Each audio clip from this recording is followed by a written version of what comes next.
Никица Коробин, да ви кажам една работа. Не е нормално во едно општество да Бојан Јовановски биде главен предприемач во државата, Боки 13, а цел СДС да му отиде таму на баци рака.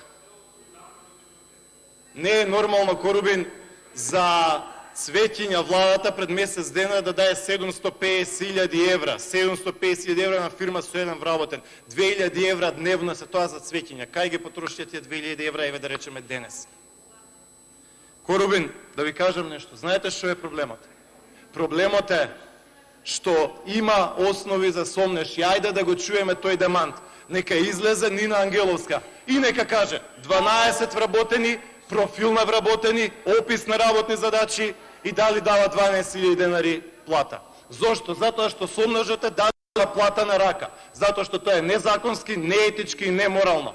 Затоа што тоа значи криење од даноци, тоа значи не согласување да самата со свој пари учествува во поднаводници кој што навели прогресивните политики. Ајде да видиме дали тие прогресивни политики ги финансира преку даноците на незината фирма.